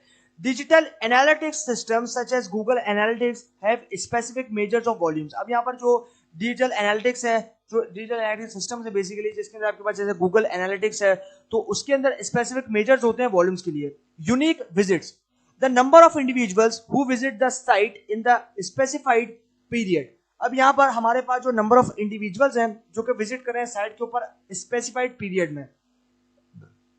visits the total number of times the site was accessed by different individuals। अब यहाँ पर जो टोटल नंबर ऑफ टाइम्स यानी कि आपके पास टोटल नंबर ऑफ टाइम्स कितना बार साइट पे एक्सेस हुआ है डिफरेंट इंडिविजुअल्स का, यानी कितने लोगों ने, कितने अकेले लोगों ने साइट पे एक्सेस किया है, साइट को एक्सेस किया है, साइट पे विजिट किया है, तो वो उतना जो है आपके पास यहाँ पर टोटल नंबर ऑफ टाइम्स जो है साइट के ऊपर देखना है। Page views the total number of pages viewed bye individuals. Page views यानी कि कितना टोटल ऑफ नंबर्स यानी कि कितने कितने लोग थे टोटल जिन्होंने जो है आपके पास यहाँ पर व्यूज यानी कि जो आपके पास यहाँ पर आपका पेज है उसको व्यू किया यानी कि उसको देखा है, कितने इंडिविजुअल्स है, कितनी बार, तो वो नंबर ऑफ टाइम्स जो है आपको यहाँ पर नोट डाउन करके रखना है। तो ये हो गया हमारे पास इसका concept. Quality measures to understand the effectiveness of the online experience, conversion measures assess the quality of the visitors and their experiences. These measures give an indication of how a visitor has engaged with the site and include। अब यहाँ पर quality measures की बात हो रही है। अब यहाँ पर quality measures में हमारे लिए समझना ये जरूरी है कि effectiveness कितनी आई है online experiences में, conversion measures के अंदर कितने लोगों ने assess किया, हमारे quality visitors कितने हैं और उनका क्या experience है। उसके बाद हमारे पास मेजर्स की बात आती है जिसमें जो कि ऑलरेडी इंडिकेट यानी कि वो इंडिकेशन होती है कि किस तरीके से विजिटर्स इंगेज किए हैं हमारी साइट्स के अंदर और किस तरीके से वो इंक्लूड हो गए। Bounce rate percentage of visitors who leave immediately after viewing only one page। A high bounce rate is a sign of poor quality traffic and or experience। अब यहाँ पर बाउंस रेट क्या है भाई? अब बाउंस रेट जो है basically वो आपके विजिटर्स की जो विजिटिंग रेट्स हैं उनकी परसेंटेज को बताता है। यानी कि आप यहाँ पर पढ़ लो कि percentage of visitors who leave immediately, यानी कि वो विजिटर्स जिन्होंने एक पेज के बाद इमीडिएटली जो है आपके वेब पेज को छोड़ दिया, हट गए वहां से, तो वो जो है वो भी एक साइन है आपका, यानी कि हाई बाउंस रेट जो है वो साइन होता है पुअर क्वालिटी ट्रैफिक का और एक्सपीरियंसेस का। अब डेफिनेटली आपको कोशिश ये करनी है कि आपका बाउंस रेट जो है वो कम से कम हो, क्योंकि हाई बाउंस रेट का मतलब है पुअर क्वालिटी ट्रैफिक, यानी कि जो ट्रैफिक की क्वालिटी है वो एकदम पुअर है, ज्यादा लोग आपकी वेबसाइट को नहीं देख रहे हैं, ये होता है bounce rate. Duration dwell time which is measured as average time on page और टाइम ऑन साइट। अब यहाँ पर जो ड्वेल टाइम है और यहाँ पर मेजर किया जा रहा है एवरेज टाइम ऑन पेज और टाइम ऑन साइट, यानी कि एवरेज टाइम ऑन पेज और एवरेज टाइम ऑन साइट यानी कि वेबसाइट. पेजेस पर visit arguably more useful than dwell time since it shows how many pages a visitor's view on average. Conversion rates to lead and sale are arguably the most important quality measure since they show what proportion of visits convert to commercial outcomes. अब यहाँ पर हमारे पास जो page पर visits हैं उसके अंदर arguably जो है वो यहाँ पर काफी ज्यादा यूजफुल होता है. आपका जो टाइम होता है और सिंस इट शोज कि कितने जो आपके पास पेजेस हैं उनमें विजिटर्स ने व्यूज किए हैं ऑन एवरेज, और यहाँ पर कन्वर्जन रेट जो है वो कितने आपके पास आए हैं, सेल्स कितनी आपके पास यहाँ पर आई है आर्ग्यूबली, यानी कि एक दूसरे जो कस्टमर जिन्होंने कम्युनिकेट करके कितने सेल्स की आपके पास यहाँ परचेसिंग की है. और यहाँ पर मोस्ट इंपॉर्टेंट क्वालिटी मेजर जो कि आपके पास तब से लेके जब आपने शो किया है उसका प्रपोर्शनल रेट क्या है, और यहाँ पर जो विजिट्स कन्वर्ट्स हैं वो कितने कमर्शियल आउटकम के अंदर आए थे. तो ये है हमारे पास यहाँ पर important concept, quality measures, bounce rate, duration, page per visit. Value measures. Value shows the communication effectiveness and commercial contribution of digital marketing to a business. अब यहाँ पर जो वैल्यू मेजर्स है वो वैल्यू जो है वो बेसिकली शो कर रहा है हमारे पास कम्युनिकेशन को, इफेक्टिवनेस को, कमर्शियल कंट्रीब्यूशन को डिजिटल मार्केटिंग के अंदर बिजनेस में. Here we are looking for outcomes that show intent to purchase or purchase itself. अब यहाँ पर हम जो है आउटपुट देखना चाहते हैं अब कि कितना जो है वो इंटेंट हुआ है परचेज खुद से और दूसरों से. For an e-commerce site, this is straightforward. We can look at measures such as sales transaction, average order value. अब यहाँ पर हमारे पास ई-कॉमर्स साइट के अंदर जो है वो स्ट्रेट फॉरवर्ड हम यहाँ पर देख सकते हैं मेजर्स को कि हमारे पास सेल्स ट्रांजैक्शंस कितनी थी और कितने एवरेज ऑर्डर वैल्यू थी, यानी कि ऑर्डर जो आप दिए थे उसकी कितनी वैल्यू थी. However, it's less obvious for the many non-transactional sites like B2B sites. Here it's necessary to set up goals customized for the business in Goal Analytics, Google Analytics for when user actions are completed for qualified leads. अब यहाँ पर हमारे पास जो measures जैसे कि मैं यहाँ पर डिस्कस किया कि यहाँ पर जो आपके पास यहाँ पर लेट्स ऑब्वियस है वो यहाँ पर कितने ज्यादा नॉन ट्रांजैक्शनल साइट्स के जैसे कि आपके पास यहाँ पर बिजनेस टू बिजनेस साइट्स हो गई, आपके पास यहाँ पर वो ज्यादा जरूरी है कि सेटअप करें आप यहाँ पर गोल्स को कस्टमाइज करने के लिए बिजनेस को. जैसे कि आपके पास गूगल एनालिटिक्स है उसमें पता चलेगा कि आपको यहाँ पर मार्केट शेयर क्या है, क्योंकि गूगल एनालिटिक्स पे जो है काफी ज्यादा प्रोडक्ट्स और सर्विसेज हो उसका यहाँ पर रेट पता चल जाता है. तो ये है हमारे पास यहाँ पर इसका कॉन्सेप्ट. इसी तरीके से वो प्रॉपर्ली यूजर जो है वो एक्शंस कंप्लीट करेगा और यहाँ पर क्वालिफाइड लीड्स हो जाएंगी. तो ये है हमारे पास value measures. Revenue per visit. For sites with ecommerce tracking Google will report revenue visit which enable similar analysis to that of goal value. अब यहाँ पर जो रेवेन्यू पर विजिट का मतलब है कि पर विजिट पे आपको कितना पैसा आया, कितना आपको रेवेन्यू मिला, ठीक है, कितना रेवेन्यू जनरेट किया. तो यहाँ पर जो साइट्स होती हैं ई कॉमर्स की वो ट्रैक करती है और जो गूगल है वो रिपोर्ट करता है रेवेन्यू पर विजिट को. और यहाँ पर इसी तरीके से अब जो आपके पास ई कॉमर्स साइट होती है जैसे आपके पास यहाँ पर अमेजोन है, अलीबाबा है, एंड आपके पास और कई तरह की साइट्स है जैसे कि आपके पास एचसी है, शॉपिफाई है. तो ये सारे आपके जो वेबसाइट्स हैं ये ट्रैकिंग करती है, ये एल्गोरिथम्स को यूज करती है, ये ट्रैक करती है आपके पास अलग अलग तरीके के लिए अलग अलग एल्गोरिथम्स को यूज करती है, मशीन लर्निंग यूज करती है. और यहाँ पर जो है ये यूज करती है ट्रैकिंग सॉफ्टवेयर, ट्रैकिंग सिस्टम्स को, ताकि ये जो है वो ट्रैक कर सके विजिट्स को कि कितने विजिट्स उनके वेबसाइट के ऊपर आ रहे हैं और कितने परचेज कर रहे हैं, कितने देखकर जा रहे हैं, बाउंस रेट क्या है, ये सब चीजें जो है वो यहाँ पर ये विजिट करते हैं. तो यहाँ पर हमारे पास आ गया enable similar analysis to that of goal value. अब यहाँ पर हमारे पास ये अनेबल कर रहा है सिमिलर एनालिसिस को जो कि हमारी गोल वैल्यू के अंदर आता है. अब इसी तरीके से पेज वैल्यू.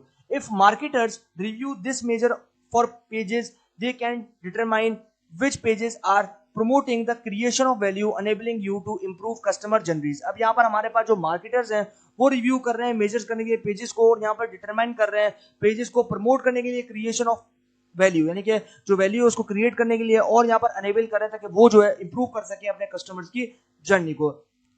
ये है हमारे पास यहाँ पर value measures, revenue per visit और page value. Cost measures. Cost includes the cost of content and experience creation and promotion paid, owned and earned media cost. अब यहाँ पर जो cost includes यानी कि cost के जो includes है वो यहाँ है cost of content, experience creation, promotion paid, जो कि आप यहाँ पर ओन कर रहे हो या फिर अर्न कर रहे हो, यानी कि आपका अपना है या फिर आप खरीद रहे हो, अर्न कर रहे हो, मीडिया कॉस्ट है, ठीक है। इसी तरीके से cost per acquisition is typically used to assess media effectiveness. अब यहाँ पर जो हमने पहले प्रीवियसली स्लाइड में डिस्कस किया था कि कॉस्ट पर एक्विजिशन टिपिकली इसमें यूज किया जाता है असेस करने के लिए मीडिया की इफेक्टिवनेस को। Balanced score card, a framework for setting and monitoring business performance. Metrics are structured according to customer issues, internal efficiency measures, financial measures and innovation. अब यहाँ पर जो बैलेंस्ड स्कोर कार्ड होता है वो क्या होता है, अब यहाँ पर जो फ्रेमवर्क है उसकी सेटिंग के लिए, मॉनिटरिंग करने के लिए बिजनेस की परफॉर्मेंस को, और जो मैट्रिक्स है उनको स्ट्रक्चर्ड रखने के लिए according to customer issues, internal efficiency measures और फाइनेंशियल मेजर्स और इनोवेशंस के अंदर। एफिशिएंसी, मिनिमाइजिंग रिसोर्सेज और time needed to complete a process during the right thing. अब यहाँ पर एफिशिएंसी से क्या मतलब है भाई, एफिशिएंसी से हमें पता चलता है कि यहाँ पर जो है वो मिनिमाइज करें रिसोर्सेज को, टाइम जितना हमें जरूरत है उसको कंप्लीट करके उसके प्रोसेस के अंदर, और यहाँ पर हम किस तरीके से सही चीज सही टाइम पे कर रहे हैं। effectiveness, meeting process objectives, delivering the required outputs and outcomes, doing the right things। अब यहाँ पर effectiveness यानी कि आपने जो है यहाँ पर मीटिंग की प्रोसेस के ऑब्जेक्टिव्स के लिए यहाँ पर आपने डिलीवर किया रिक्वायर्ड आउटपुट्स को और आउटकम्स को राइट टाइम के ऊपर राइट चीज को। ये है हमारे पास यहाँ पर इसका concept. Performance drivers, specific performance metrics are used to evaluate and improve the efficiency and effectiveness of a process. Key performance indicators are a special type of performance metric that indicate the overall performance of a process or its sub processes। अब यहाँ पर performance drivers, specific performance matrix जो है वो use किए जाते हैं evaluate करने के लिए, इंप्रूव करने के लिए एफिशिएंसी को।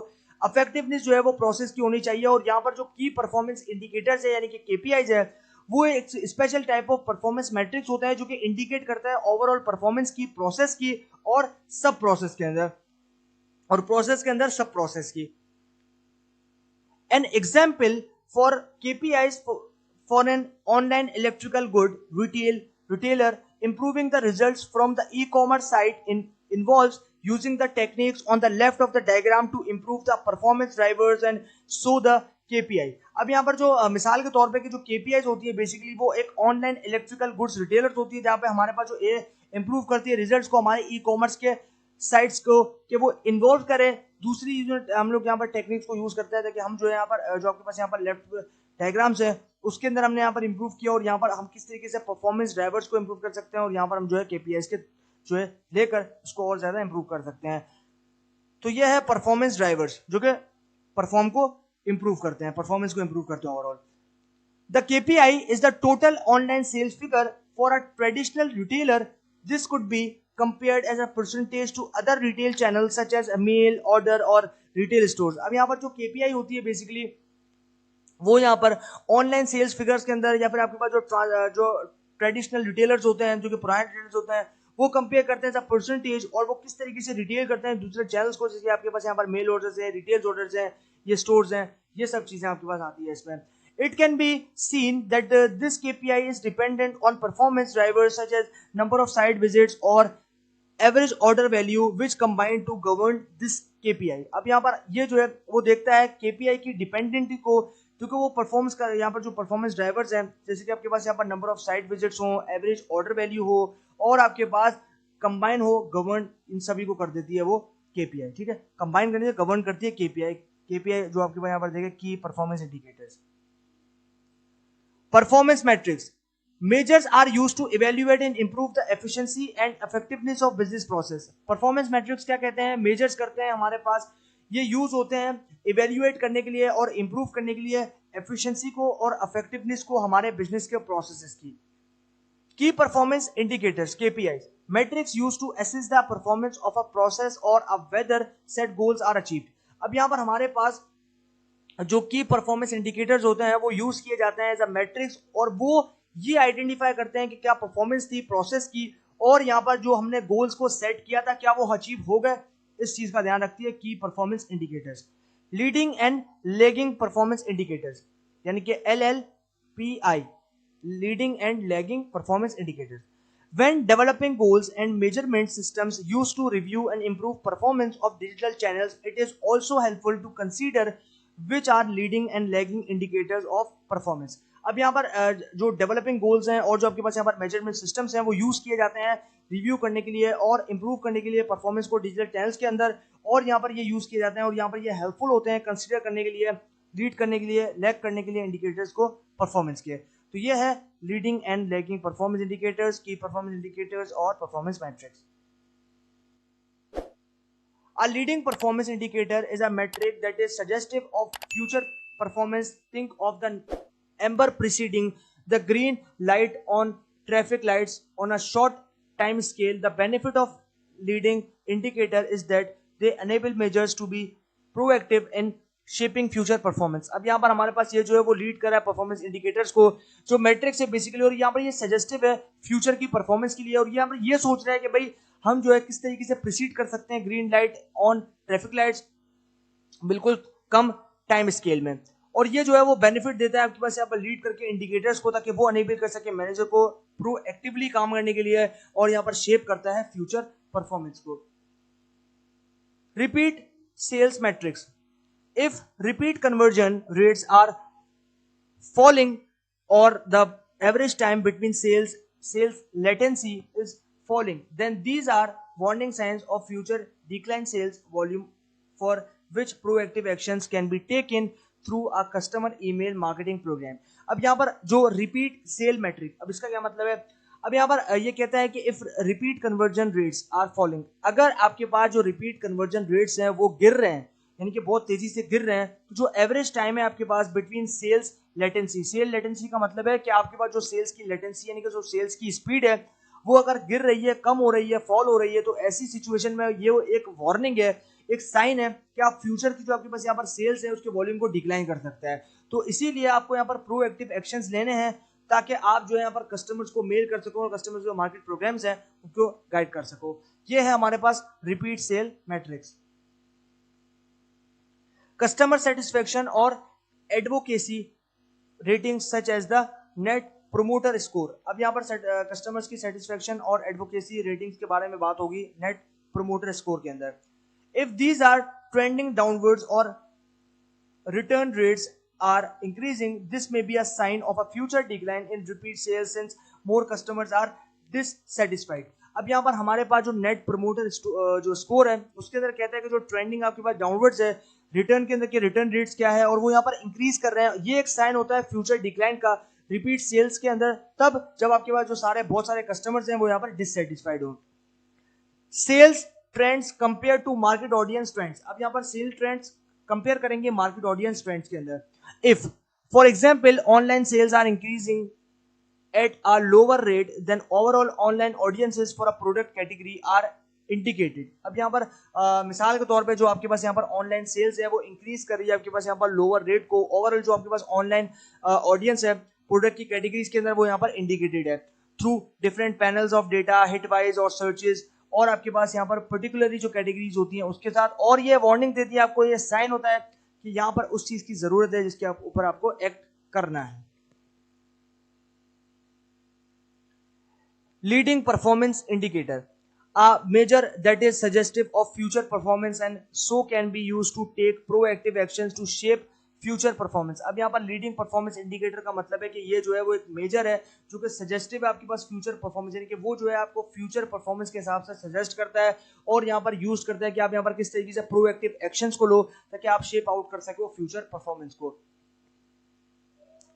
A lagging performance indicator is one where the measure indicates past performance। अब यहाँ पर जो lagging performance होती है वो इंडिकेटर यहाँ पर कहती है जो मेजर्स हैं उसको इंडिकेट करता है आपकी पास्ट की परफॉर्मेंस के अंदर, ये कि इंडिकेटर से पास्ट में हमें क्या परफॉर्मेंस दी थी सेल्स की या फिर और आपके पास क्या रेवेन्यू था, क्या टर्नओवर थी, इन सब की। Lagging indicators enable corrective actions to be taking. अब यहाँ पर जो लैगिंग होती है, जो इंडिकेटर्स होते हैं वो अनेबल करते हैं आपके पास करेक्टिव एक्शंस को जो कि आप यहाँ पर लोगे। Some also identify a coincident performance indicator which is more suggestive of current performance। अब यहाँ पर जो कुछ होते हैं कि वो आइडेंटिफाई करते हैं कोइंसिडेंस यानी कि इत्तेफाकन परफॉर्मेंस इंडिकेटर्स क्या हैं उसको, और वो भी सजेस्टिव होते हैं आपके पास काफी ज्यादा उसके लिए जो कि होती है current performance. Sales volumes, revenue and profitability. अब यहाँ पर सेल्स वॉल्यूम्स, रेवेन्यू और प्रॉफिटेबिलिटी के बारे में बात होगी। These are typically compared against target और previous periods। अब यहाँ पर ये जो है वो typically compare कर रहे हैं हम यहाँ पर against target और previous periods के अंदर। Cost per acquisition, CPA, cost per acquisition, the cost of gaining each new customer will also be compared against target। अब यहाँ पर जो cost होती है आपके पास यहाँ पर जो कि आप gain कर रहे हो हर एक नए कस्टमर से कंपेयर क्या आपकी target audience against target audience. Variations and trends in CPA for different referrers traffic sources and between different product categories can potentially be used as a leading indicators। अब यहाँ पर जो वेरिएशन यानी कि जो चेंजेस आते हैं जो बदलाव आते हैं ट्रेंड के अंदर सीपीए के, तो वो यहाँ पर डिफरेंट तरीके से, यानी कि आपके पास किसी ने रेफरेंस दिया है, आपके पास ट्रैफिक सोर्सेज से हो या फिर आपके पास डिफरेंट दूसरे तरीके से हो, जैसे कि डिफरेंट प्रोडक्ट की कैटेगरीज हैं उनसे हो, इंस्पायर हो गए कस्टमर रीच कर रहे हो या फिर और कहीं पोटेंशियल यूज्ड हो, देखिए वो लीड कर रहे हैं इंडिकेटर्स के साथ। तो ये हो गया leading performance indicator, sales volume, revenue and profitability, cost per acquisition CPA। Conversion efficiency metrics for an e-commerce site, this includes process efficiency metrics such as conversion rate, average order and landing page bounce rates। अब यहाँ पर हमारे पास bounce rate, जैसे कि मैंने आपको कहा कि कम से कम हो वही आपकी अच्छा है, जितना हाई बाउंस रेट होगा इसका मतलब है कि आपकी वेबसाइट बिल्कुल ज्यादा डाउन हो रही है और आपका बिजनेस काफी ज्यादा लॉस में जा रहा है। तो यहाँ पर आप देखो जो कन्वर्जन आपके पास जो कन्वर्जन एफिशिएंसी मैट्रिक्स होते हैं उसके अंदर जो ई कॉमर्स साइट्स होती हैं वो इंक्लूड करती हैं प्रोसेस की एफिशिएंसी के मैट्रिक्स को, जिसके अंदर आपके पास यहाँ पर कन्वर्जेशन रेट्स आता है, एवरेज ऑर्डर आता है और आपके पास यहाँ पर लैंडिंग पेज बाउंस रेट्स भी आते हैं।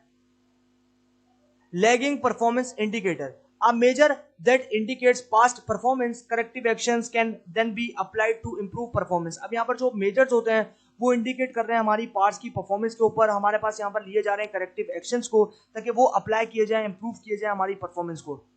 उसके बाद आता है थर्ड पॉइंट जो क्या है, strategic formulation for digital marketing. Strategy formulation involves the identification of alternative strategies, a review of the merits of each of these options, and then selecting the strategy that has the best fit with a company's trading environment and its internal resources and capabilities। अब यहाँ पर हमारे पास जो strategy formulation for digital marketing है उसके अंदर क्या कह रहा है कि जो स्ट्रेटेजी फॉर्मुलेशंस हैं वो इन्वॉल्व कर रही है आइडेंटिफिकेशन को अपनी ऑल्टरनेटिव स्ट्रेटेजीज के ऊपर।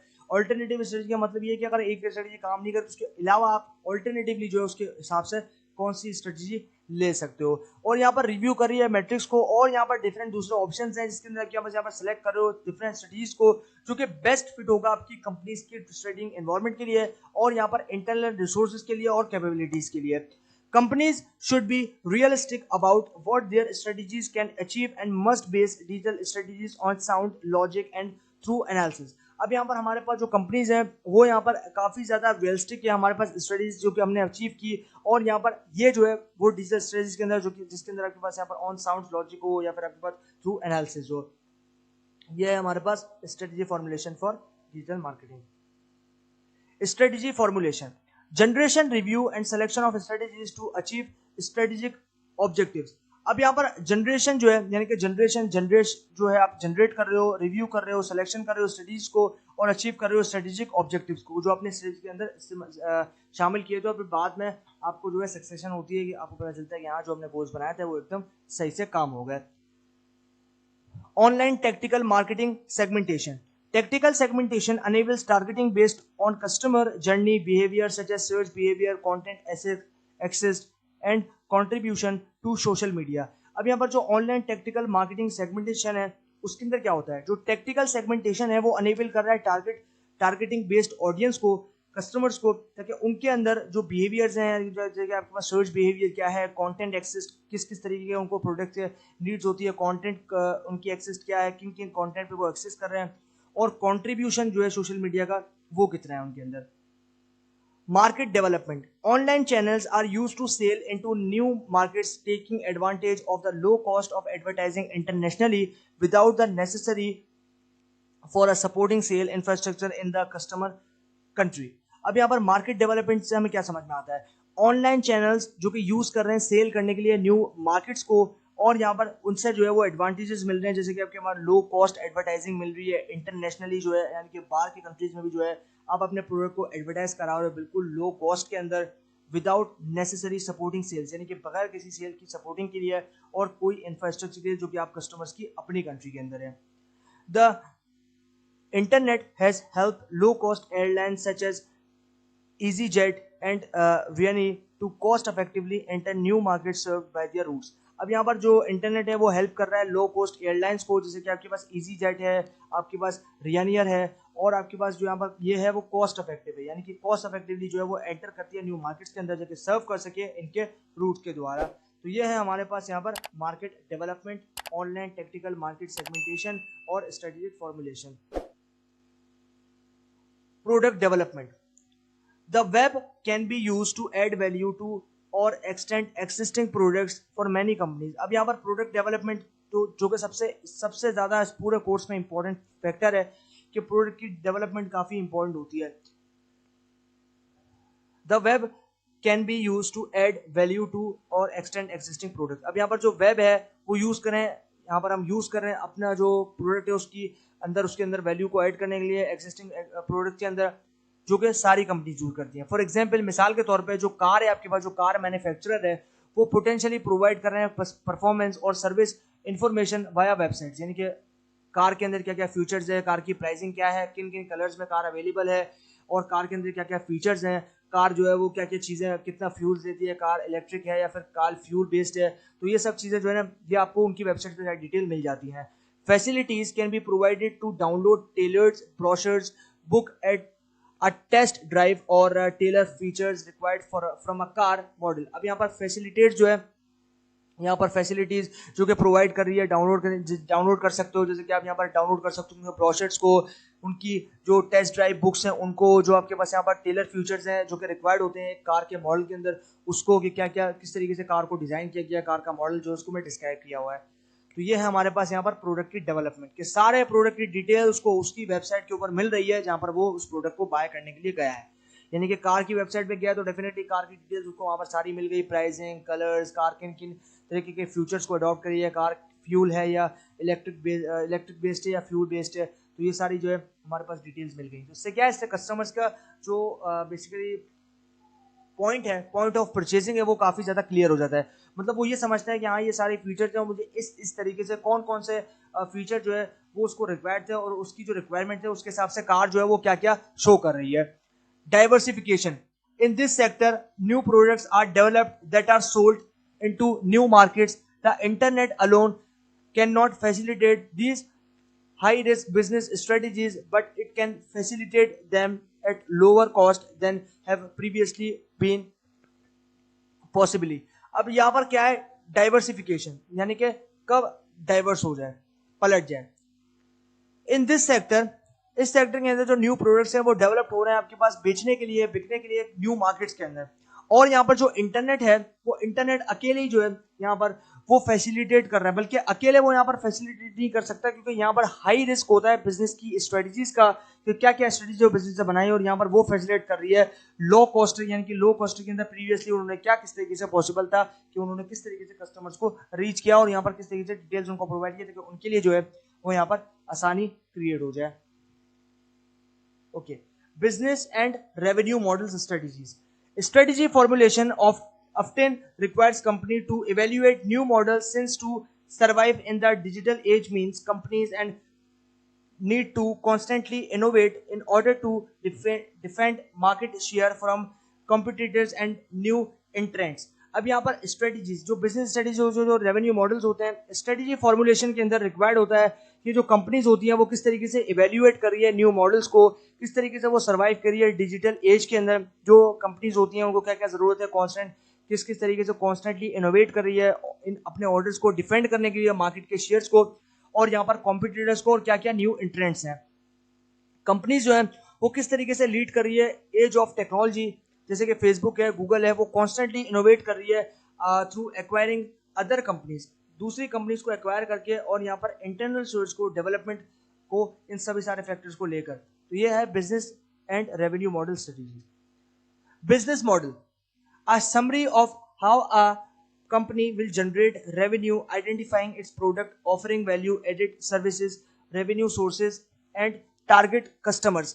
तो यहां पर हमारे पास जो बिजनेस जो हमारे पास यहाँ पर समरी है, यानी कि जो हमारे पास यहाँ पर समरी होती है, उसके अंदर जो कंपनीज है वो किस तरीके से जनरेट कर रही है रेवेन्यू को, किस तरीके से आइडेंटिफाई कर रही है प्रोडक्ट्स को, और किस तरीके से वो ऑफर कर रही है प्रोडक्ट को, किस तरीके से वैल्यू को ऐड कर रही है, वैल्यू एड सर्विसेज प्रोवाइड कर रही है, ताकि वो जो है यहाँ पर रेवेन्यू सोर्सेज के अंदर यहाँ पर टारगेट आउट कस्टमर्स जो है उनको प्रोवाइड कर सके। तो ये है हमारे पास यहाँ पर business and revenue models strategies और बिजनेस मॉडल्स। ओके, तो फाइनली हमारा ये ट्यूटोरियल हो गया एंड, और इसके अंदर हमने काफ़ी चीज़ों को सीखा और हमने जो है काफ़ी चीज़ों के बारे में जाना, और हमने जो है इसके अंदर काफ़ी चीज़ों को एक्सप्लोर किया, और इसी डिजिटल मार्केटिंग के अंदर ऑलमोस्ट एवरीथिंग हमने यहाँ पर कवर की। और इस पूरे ट्यूटोरियल के अंदर पार्ट 4 में हमने डिजिटल मार्केटिंग को प्रिसाइजली कवर कर लिया। तो फाइनली ट्यूटोरियल हो चुका है यहाँ पर एंड, और इसी बात के साथ मैं भी जो है यहाँ पर करता हूँ इस कंप्लीट ट्यूटोरियल को यहाँ पर एंड, और हमने जो यहाँ पर ट्यूटोरियल के अंदर बहुत सारी चीज़ें सीखी, और आगे आने वाले ट्यूटोरियल्स के अंदर हम फर्दर डिजिटल मार्केटिंग को एक्सप्लोर करेंगे। तो तब तक के लिए good bye and stay blessed.